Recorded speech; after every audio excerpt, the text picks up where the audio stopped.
तो मेरे सारे के सारे प्यारे सीएसके फैंस कैसे हो? होप करता हूँ सब कोई बढ़िया होंगे और आगे भी मस्त रहेंगे। और भाई आज का वीडियो बहुत ही ज़्यादा इंटरेस्टिंग होने वाला है क्योंकि आज पूरा क्लियर होगा, डिस्कस करा जाएगा कि सीएसके का अगला हेड कोच कौन होगा। हार्दिक पांड्या का ट्रेड का अपडेट क्या आया है नया, वो भी लेटेस्ट अपडेट। और उसके बाद बात करेंगे कि सीएसके के जो टारगेटेड प्लेयर्स होंगे वो कौन कौन से होंगे। तो भाई सबसे पहले मैं आपको ये बताना चाहता हूँ कि अगर साउट आउट आपको भी चाहिए तो वीडियो में ज़्यादा से ज़्यादा कमेंट करो, एक नहीं बल्कि आप 10 मार दो ताकि एक ना एक तो उठे।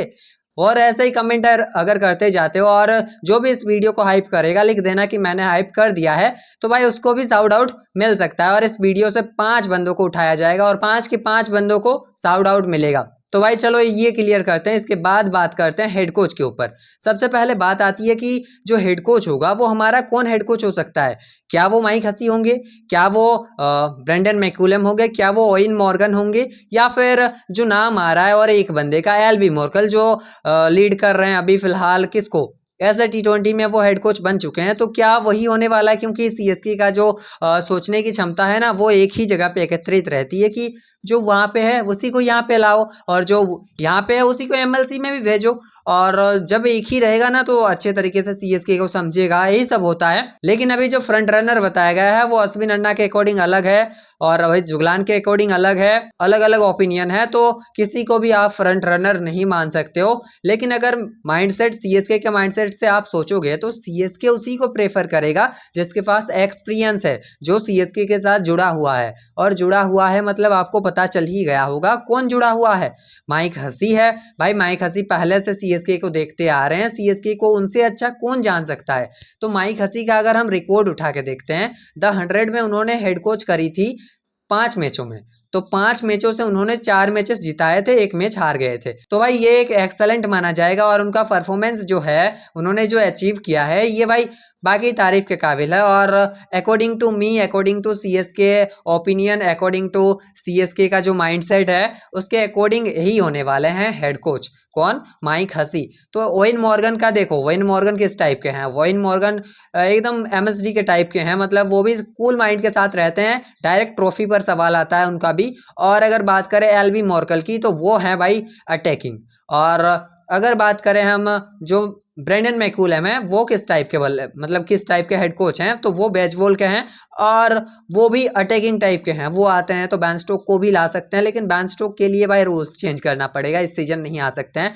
वो आएगा तो भाई आ सकता है मेगा ऑक्शन जब होगा, यानी कि 2028 का आईपीएल वो खेल सकता है। तो इसी के कारण अगर तुम दिमाग से सोचोगे तो हेड कोच कौन बनेगा? हमारा हेड कोच हो जाएगा माइक हसी, क्योंकि माइक हसी बहुत पहले से जुड़े हुए हैं सीएसके के साथ। और इसके बाद अब बात आती है हार्दिक पांड्या के ट्रेड के ऊपर। हार्दिक पांड्या के ट्रेड के ऊपर हम बात करने ही वाले थे और जो लेटेस्ट अपडेट आया है वो अपडेट क्या है, क्या क्या हो सकता है हार्दिक पांड्या का और कहाँ कहाँ जा सकते हैं हार्दिक पांड्या, और जो सीएसके में आने के चांसेस है कितने ज़्यादा हैं, सीएसके को क्या चाहती है एमआई सीएसके से, सीएसके को क्या करना होगा, सीएसके कौन कौन सी प्लेयर दे सकती है और अभी एमआई का डिमांड क्या है और सीएसके देना क्या चाहती है, तो इस पर बात करते हैं। सबसे पहले मैंने लिख के रखा था ताकि मैं क्लियर आप लोग को समझा सकूं, तो यहाँ पर आपके लिए है जो केकेआर ने ऑफर रखा है वो है 30 करोड़ प्लस में आपको दिया जाएगा कैप्टनसी। और उस ऑफर का तो मानेगी नहीं, यानी कि प्लेयर चाहिए। तो एक अपडेट में ये भी बताया गया था कि कैमरन ग्रीन और प्लस में अंकुरिश रघुवंशी प्लस में कैप्टनसी, ये डिमांड है एमआई का। तो क्या केकेआर वाले ये देंगे? अंकुरिश रघुवंशी सबसे ज़्यादा कंसिस्टेंट है मतलब केकेआर में, और उनसे ज़्यादा कंसिस्टेंसी के साथ कोई रन बना के देता नहीं है। अगर वो जाते हैं तो सही शायद केकेआर का बैकबोन चला जाए बैटिंग का, क्योंकि बॉलिंग में तो नारायण बाबू हैं। और उसके बाद अगर बात करें हम लोग सीएसके में हार्दिक पांड्या कैसे आएंगे, क्या चाहिए, क्या देने वाली है सीएसके और क्या लेने वाली है एमआई, इसके ऊपर बात होंगी। तो बात ऑब्वियसली होना भी चाहिए और दुबे प्लस खलील देने को देख रही है सीएसके, बट एमआई ने ये डील रिजेक्ट कर दिया। जो लेटेस्ट अपडेट है उसके अकॉर्डिंग एमआई को चाहिए दुबे प्लस आयुष, या फिर आयुष के बदले में आप दे सकते हो अंशुल कंबोज। दुबे प्लस अंशुल दो, दुबे प्लस आयुष दो, दोनों में से कुछ एक दो। और अगर देते हो तो ठीक है, लेकिन सीएसके ये मान नहीं रही है कि हम लोग नहीं दे सकते हैं आयुष को भी और अंशुल को भी। बट क्या सीएसके को अंशुल दे देना चाहिए? बट अंशुल ने भी तो बहुत अच्छा काम किया था, one of the most wicket taker था भाई अंशुल कंबोज, तो अंशुल कंबोज को आप नकार नहीं सकते। तो इसी के अकॉर्डिंग यही होता है। तो क्या सीएसके देगी दुबे प्लस आयुष या फिर दुबे प्लस अंशुल? ये अगर नहीं देती है तो ये ट्रेड नहीं हो सकता, और अगर दे देती है तो बिंदास हो जाएगा ट्रेड। और इसके बाद बात करते हैं टारगेटेड प्लेयर्स के ऊपर। सब कुछ मैंने डिस्कस कर रखा है। सबसे पहला नाम जो आता है टारगेटेड प्लेयर्स में वो है यश धूल का। और यश धूल किस नंबर पे बैटिंग करते हैं पता है? या तो ओपनिंग या तो नंबर 3 तक आप खिला सकते हो, यानी कि टॉप ऑर्डर है, और टॉप ऑर्डर सीएसके को चाहिए नहीं। और एक उठा सकते हो बैकअप के तौर पर अगर रखोगे, क्योंकि हमारे पास ओपनर बहुत हैं। ऋतु है, संजू है, आयुष है, उर्बिल है, 4 हो गए। और एक अगर रखते हो फिर भी बाय चांस अगर किसी का फॉर्म जाता है, लगातार कोई नहीं कर पाता है, जैसे कि आयुष इंजर्ड हुआ था पिछले साल, उनके जगह पर उर्बिल पटेल आ तो गए थे, एक मैच अच्छा गया था, उसके बाद मैचेस अच्छा नहीं गया था। तो क्या यश धूल को टारगेट कर सकते हैं? और अगर यश धूल को टारगेट करते हैं फिर चिकारा, स्वास्तिक चिकारा, सभी फैंस का डिमांड है स्वास्तिक चिकारा का लाओ, वो अच्छा कर रहा है। बट भाई वो भी हिटर है और 1 2 3 नंबर पे ही खेल सकता है। आपने देखा होगा उसका परफॉर्मेंस, बहुत ही गजब परफॉर्मेंस दे रहा है। आप यूपी T20 उठा के देखो कहीं पे भी भाई उसका परफॉर्मेंस बहुत हेवीली रहता है। और इसीलिए आप क्या टारगेट करोगे भी तो 1 2 3 पे खिलाना होगा। और हमारा जो 1 2 3 है ना, ये फुल है, यानी कि हम तो बैक में इनको धकेल नहीं सकते, फिर इनका डील भी कैंसिल हो जाता है।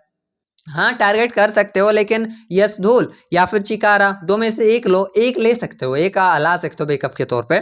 और उसके बाद नाम आया था सिद्धार्थ जून का, जिन्होंने 14 में 52 रन ठोके थे। और भी बहुत सारे हैं, जैसे कि 26 में 76 ना कितना था, और एक तो भाई ऐसा बहुत सारे उन्होंने काम किए हैं। तो क्या उनको भी टारगेट कर सकती है सीएसके? क्या उनको लाने को देख सकती है सीएसके?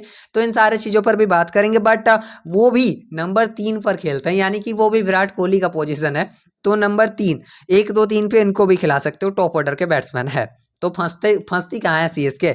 यश धूल लाओ, चिकारा लाओ, सिद्धार्थ जून लाओ, 3 में से एक लाओ। अब आप किसको प्रेफर करोगे वो बोलो, क्योंकि तीनों को तो नहीं ला सकते। हाँ टारगेट करके एक को लाओ और बेंच पे बैठाओ। बेंच पे बिठाओगे मतलब ज़्यादा पैसा देके नहीं लाना है, बेंच पे बिठाना है, मतलब आपको कम पैसा देके ही लाना है। उसके बाद आता है नाम अभिषेक गोस्वामी का। उसका स्ट्राइक रेट है बंदे का 130 और 60 के प्लस, मतलब 130 160, 130 से 160 स्ट्राइक रेट, और उससे बढ़ भी सकता है। यानी कि एक परफॉर्मेंस आया था 52 गेंदों में 76 रन का। और भाई वो कितने नंबर पे खेलता है पता है? 2.0 पाटीदार बताया जाता है उनको, और लेकिन उनका ओपनिंग नंबर जो उनका बैटिंग का है वो भी ओपनर है। तो भाई इन चारों में से या तो यश धूल, या तो चिकारा, या तो सिद्धार्थ जून, या तो अभिषेक गोस्वामी, चारों में से एक चूज करो। एक, ज़्यादा नहीं, इससे ज़्यादा नहीं, चारों में से एक चूज करो। चारों में से सिर्फ आप एक चूज कर सकते हो। और इसके बाद नाम आता है आपका बंस बेदी। शायद ही एक मतलब टारगेट हो सकता है सीएसके का, जो सीएसके ला सकती है और अपने टीम में खिला सकती है। क्यों? क्योंकि ये बंदा 4 से 7 नंबर के बीच में बैटिंग कर सकता है। 4 में खिलाओ, 5 में खिलाओ, 6 में खिलाओ, 7 में खिलाओ, बैटिंग करके देगा, तगड़ा बैटिंग करता है। इसका आपने परफॉर्मेंस देख लिया होगा, मैंने वीडियो बनाया था। 28 में 41 28 में 41 नहीं, 28 में इसने मारा था 47, और नहीं, हाँ 28 में 47, और 13 में मारा था एक 28। मतलब इसका जो आप एवरेज देखोगे ना, बहुत बढ़िया है। ये बैटिंग करके दे सकता है, फिनिशिंग करके दे सकता है। सीएसके का जो एक आइडियल मतलब चॉइस हो सकता है, आइडियल चूज हो सकता है, एक आइडियल परचेस हो सकता है, वो बंस बेदी हो सकता है। और बंस बेदी को टारगेट करना चाहिए, क्योंकि ये बंदा फिनिशिंग दे सकता है, और सीएसके को वैसा ही चाहिए, नंबर 6 में खेलने वाला।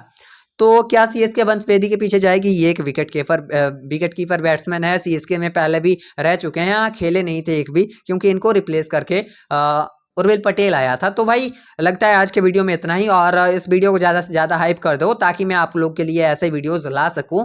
और हो गया आज भी लेट, क्योंकि ज़्यादा बारिश कर रहा है और मुझे लिखना भी था, और आज बहुत नेटवर्क प्रॉब्लम था, बहुत कम चल रहा था नेटवर्क, तो भाई इसलिए थोड़ा लेट हो गया, एडजस्ट कर लेना। बट ठीक है, ये वीडियो ख़त्म होता है यहीं पे। जितना हो सके हाइप कर देना इस वीडियो को, और अगर हो सके तो भाई लाइक करो, शेयर करो वीडियो को, कमेंट भी कर दो अच्छा खासा, ताकि आपको शाउट आउट मिल सके। और ऐसे ही आते रहना, शॉर्ट वीडियो आएगा। और आज शाम 6:30 बजे से 8 बजे तक लाइव होगा, लाइव में आना, हर एक चीज़ पर डिस्कशन होंगे। और जो बॉलर्स हैं, बॉलर्स को किनको टारगेट करना चाहिए, वो एक अगले वीडियो पे आएगी। इसमें बैटर्स को टारगेट करा जा रहा है। तो चलो ये वीडियो यहीं पे रखते हैं, समाप्त होता है। तब तक के लिए धन्यवाद, tata bye bye, take care.